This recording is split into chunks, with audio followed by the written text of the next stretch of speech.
Hello everyone, welcome to HP Study Junction. कल हमने अपना क्वेश्चन नंबर 5 तक कंप्लीट कर लिया था। आज हम एक्सरसाइज 1.3 का क्वेश्चन नंबर 6 से करने जा रहे हैं। Question is asking, look at several example of rational numbers in the form p upon q where q is not equal to 0, where p and q are integers with no common factors. तो ये आपका एक rational number की definition लिख दी है। बस ये जो है with no common factors other than 1, ये क्या है? ये आपका बताता है बेसिकली कि p और q का कोई भी कॉमन फैक्टर नहीं है अदर देन 1। मीन्स ये को प्राइम है आपस में। ओके, हमने डेफिनेशन देखी थी अच्छे से। अब कह रहा है and having terminating decimal representation expansion. उनका जो डेसिमल एक्सपेंशन है वो टर्मिनेटिंग है। पढ़े थे ना हमने 3 टाइप्स। अब देखिए, can you guess what property q satisfy, then जो उसका डिनोमिनेटर है तो वो क्या प्रॉपर्टी सेटिस्फाई करेगा। मीन्स हमें 3 कंडीशन है। क्या? Basically P upon Q rational, और वो हमारा को प्राइम होने चाहिए। फर्स्ट, टर्मिनेटिंग डेसिमल एक्सपेंशन होना चाहिए, और हमें फिर क्या बताना है, जो क्यू है हमारा डिनोमिनेटर वो क्या प्रॉपर्टी है जो वो सेटिस्फाई करता है। तो सबसे पहले हम इसके एग्जांपल्स देखते हैं। चलिए, जैसे कि अगर मैं कहूँ 2/5, ऑफकोर्स ये टर्मिनेट हो जाएगा, और क्या आएगा इसका आंसर? 0.4, राइट। ऐसे ही अगर मैं कहूँ 1/100, ये भी टर्मिनेट हो जाएगा। क्या आएगा? 0.01। ओके। और इफ़ 1 सेकेंड, इफ़ मैंने आपको सपोज़ एक और एग्जाम्पल देती हूँ। सपोज़ मैंने बोला 7/2, तो ये भी ऑफकोर्स टर्मिनेट हो जाएगा, और इसका आंसर क्या आएगा? 3.5, राइट। मैंने आपको बोला व्हाट 3/2, ये भी आपका टर्मिनेट हो जाएगा, एंड आंसर इज़ 1.5। अगर वहीं आप 2/3 का डिवाइड दें, ज़रा उल्टा कीजिए इसे, तो क्या होगा? ये 1 टाइम्स जाएगा, 1 पॉइंट लगाया, 0 बढ़ाए। ये 3 टाइम्स जाएगा, 1 पॉइंट लग रहा है, 0 बढ़ा ली। तो आप देखेंगे आपका बार बार 3 रिपीट हो रहा है। 3 आप डिनोमिनेटर में नहीं लिख सकते हैं। ओके। ऐसे जैसे 7/2 का 3.5 आया था ना, ऐसे ही आप इसका उल्टा कीजिए, डिवाइड दीजिए 7 से 2 में, तो कितना आएगा? 0 पॉइंट, राइट। कितने बार जाएगा? 2 टाइम्स 14, तो यहाँ पे क्या बचेगा आपका? 6 पॉइंट लग रहा है, फिर से 0 बढ़ा दीजिए। आप आगे तक करते जाएंगे ना, तब भी ये टर्मिनेट नहीं होने वाला है। ओके। ऐसे ही आप बहुत सारे एग्जांपल ले सकते हैं। तो देखिए, बेसिकली मैं आपको समझाना क्या चाहती हूँ कि इसका जो हमने डेसिमल एक्सपेंशन टर्मिनेटिंग तभी होगा तब जब हमारा डिनोमिनेटर में 5 हो या 2 हो या दोनों का पेयर हो। अगर इनके अलावा कोई और नंबर डिनोमिनेटर में प्रेजेंट है तो वो टर्मिनेट नहीं होगा। वो रिपीटिंग हो सकता है और नॉन रिपीटिंग भी हो सकता है। ओके, बट टर्मिनेट तो नहीं होगा। तो देखते हैं इसे कैसे लिखेंगे। देखिए, the denominator of all the rational numbers are in the form of 2 के पावर n मल्टीप्लाई 5 के power n, where m and n are integers। तो देखें, जो हमारा डिनोमिनेटर है वो 2 की पावर है, मतलब 2 की कोई भी पावर हो सकती है। 4 हो सकती है, 2 की पावर 3 मतलब 8 हो सकता है। 2 की पावर्स में होना चाहिए, 5 की पावर्स में होना चाहिए। मीन्स 2 या 5 तो प्रेजेंट है ही डिनोमिनेटर में। अगर कुछ और होता है, जैसे 7 है, 2 की पावर नहीं है, ना ही 5 की पावर है, हमने उससे डिवाइड दिया, नहीं आया। 3 है, 3 से डिवाइड दिया तो हमारा टर्मिनेट नहीं हो रहा था, बार बार रिपीटिंग हो रहा था, राइट। तो हम इसके बारे में अच्छे से समझ लिया है क्वेश्चन नंबर 6 के बारे में। आई होप आपको ये क्लियर होगा। अब स्टार्ट करते हैं क्वेश्चन नंबर 7। क्वेश्चन नंबर 7 पूछ रहा है right 3 numbers whose decimal expansion are non terminating and non recurring. So हमें ऐसे 3 नंबर्स बताने हैं जिनका जो डेसिमल एक्सपेंशन है एक तो नॉन टर्मिनेटिंग है, नॉन रिकरिंग है, जो आपकी थर्ड वाली कैटेगरी है, राइट। तो देखते हैं इसे।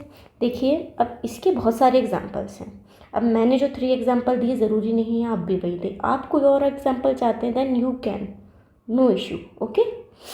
मैं अब आपको एक बार बता देती हूँ। जैसे मैंने first, second and third 3 example देने हैं ना। सो जैसे मैंने फर्स्ट चूज़ करा, सपोज 2.71 711 711 एंड सो ऑन। तो आप यहाँ पे देखेंगे कि 7 पहले 1 टाइम्स आया, 1 पहले 1 टाइम्स आया, फिर 2 टाइम्स आया, फिर 3 टाइम्स आया, फिर 4 टाइम्स आया। इसका मतलब कोई भी आपका रिपीट तो नहीं हो रहा है। आप 7 आप कह रहे हैं कि सर अगर आप ऐसे कहने लगे 7 बार बार आ रहा है तो नहीं, हमें एक सीक्वेंस चाहिए होता है ना। यहाँ पे कोई भी सीक्वेंस नहीं बन पा रहा है। 7 फिर 711 फिर 711 है ना। तो ये आपका non terminating and non repeating हो जाएगा, ओके। Like this. आप इसके अलावा मान लीजिए कोई और नंबर लेना चाहते हैं, हम 3 पॉइंट लेंगे, 4 पॉइंट लेंगे, देन यू कैन, आप ले सकते हैं। मैं आपको जस्ट एग्जांपल दे रही हूँ। आपके पास कोई और एग्जांपल है तो आप उसे ले लीजिए। अब जैसे मान लीजिए मैंने दिया 0.3733। एक से एग्जांपल लेती हूँ, आपको समझने में आसानी होगी। यहाँ पे 777 ले लियो, ऊपर की तरह ही है, ये ऊपर वाले एग्जांपल की तरह, ओके क्लियर। तो ये भी आपका non terminating and non repeating की कैटेगरी में आ जाएगा। अब लेते हैं थर्ड एग्जांपल। जैसे आप पाई लेंगे, पाई की वैल्यू क्या होती है 3.1416 एंड सो ऑन। हमें जो पढ़ाया जाता है 1/4 तक पढ़ाया जाता है क्योंकि हमें वैल्यू रखनी होती है, बट इसकी वैल्यू 1/4 पर ही कंप्लीट नहीं हो जाती है, वो आगे भी बढ़ती रहती है, जो कि नॉन टर्मिनेटिंग नॉन रिपीटिंग की कैटेगरी में आता है। तो पाई भी आपका क्या होता है, एक इरेशनल नंबर होता है, clear, okay. So question number 8 भी हमारा हो चुका है। मूव करते हैं। सो क्वेश्चन नंबर 7 हो गया, क्वेश्चन नंबर 8 देखते हैं। क्वेश्चन नंबर 8 कह रहा है find 3 different irrational number between the rational numbers 5/7 and 9/11। Okay. So इन दोनों के बीच में हमने इरेशनल नंबर निकालने हैं। एक है आपका 5/7, एक है 9/11। मैंने आपको पहले भी रेशनल निकालने सिखाए थे। फ्रैक्शन वाले केस में मैंने आपको बताया था सिंपल तरीका है, आप सबसे पहले डिवाइड कर लीजिए। फर्स्ट वाले का तो कर ही लीजिए, सेकंड वाले का ना भी करें तो 5/7 का आप डिवाइड दें, 7 में 5 का डिवाइड देंगे, ओके। सो 0 पॉइंट आएगा ये, राइट।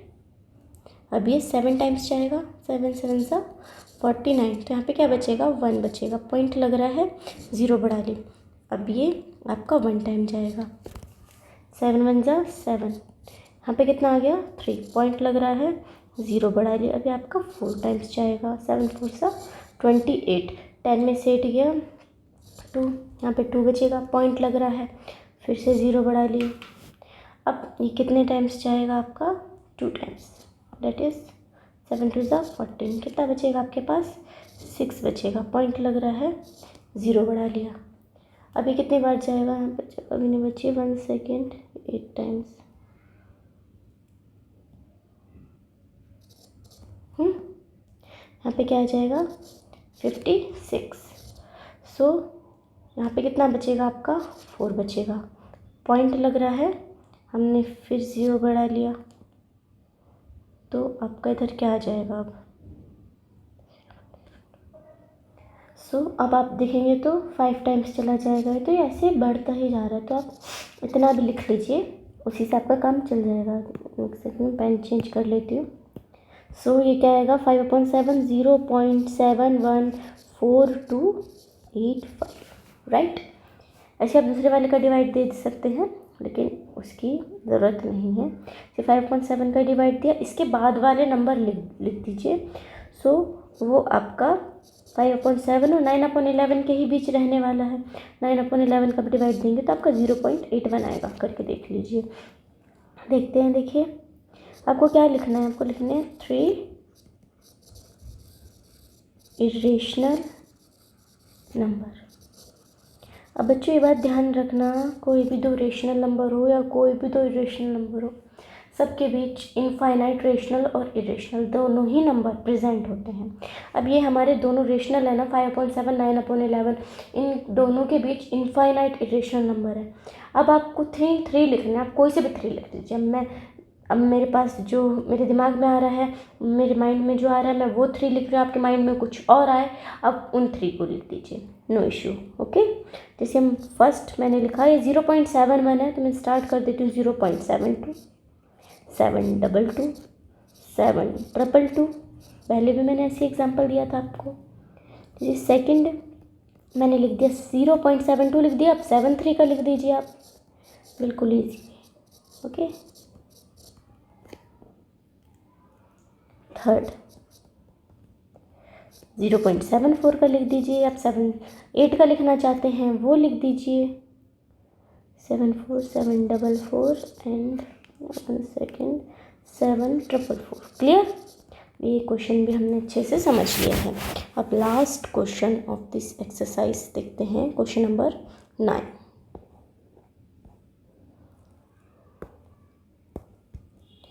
क्वेश्चन नंबर 9 देखिए, क्वेश्चन नंबर 9 बोल रहा है classify the following numbers as rational और इरेशनल। सारे नंबर्स हमें बताने हैं, जितने भी दिए हैं, कौन सा हमारा रेशनल है, कौन सा हमारा इरेशनल है। देखिए जिस सबसे पहले √23, क्या 23 किसी का भी स्क्वायर होता है? नहीं होता। 5 5 से 25 होता है, 4 4 से 16 होता है, नहीं होता 23 किसी का भी स्क्वायर। तो ये रूट से बाहर तो आ ही नहीं सकता। इसका मतलब ये आपका कैसा हो गया? इरेशनल नंबर हो गया। ओके, जिसे हम स्क्वायर रूट से बाहर नहीं ले सकते हैं ना, वो भी आपका इरेशनल नंबर होता है। आपका क्या हो गया? इरेशनल नंबर हो गया। अब सेकंड देखते हैं, √225। अब ये आपका रेशनल है या इरेशनल है? बच्चों ध्यान दीजिए, √225, 225 15 का स्क्वायर होता है। इट मीन्स 15 का स्क्वायर, ओके, स्क्वायर मल्टीप्लाई में √, का मतलब 1/2, 2 से 2 कैंसिल, तो कितना हो गया? 15। एंड 15 तो आपका रेशनल हो गया ना, क्यों? क्योंकि आप रेशनल नंबर को लिख सकते हो P/Q की फॉर्म में, और 15/1, ये P हो गया 15 एंड Q हो गया 1। क्लियर? ओके, नेक्स्ट करते हैं। नेक्स्ट है आपका 0.3796, ये रेशनल है या इरेशनल? अब देखिए टर्मिनेटिंग डेसिमल एक्सपेंशन है, और terminating decimal expansion and non terminating but repeating decimal expansion दोनों ही किसकी कैटेगरी में आता है? रेशनल की कैटेगरी में। जो हमारी थर्ड वाली कैटेगरी होती है non terminating and non repeating, वो आपकी इरेशनल की कैटेगरी में आता है। तो ये तो साफ पता चल रहा है टर्मिनेटिंग डेसिमल एक्सपेंशन है, तो ये किसकी कैटेगरी में आ जाएगा? रेशनल। आपका क्या हो गया? रेशनल नंबर हो गया। अब 4 आपका दे रखा है 0.478478 एंड सो ऑन। ओके, तो ये आपके किसकी कैटेगरी में आएगा? देखिए आप 478 हम इसे ऐसे लिख सकते हैं ना, 478। अभी हमने इस एक्सरसाइज में ये बार वाले P/Q की फॉर्म में शो करने सीखे थे, तो ये भी आपका हो गया ना रेशनल नंबर। क्लियर? अब लास्ट देखते हैं 1.10100100 एंड सो ऑन। अब आप देखें हर बार 0 बढ़ता जा रहा है, तो आप इसके बारे में क्या बोलेंगे? इरेशनल है, हमने ऊपर भी एग्जांपल दिए थे इरेशनल के, तो ऐसे ही तो फॉर्म के नंबर लिए थे हमने। ओके, सो हमने बहुत ही अच्छी तरीके से हमारी पूरी एक्सरसाइज 1.3 कंप्लीट कर ली है। अगर कोई डाउट हो तो कमेंट कीजिएगा। Thank you so much.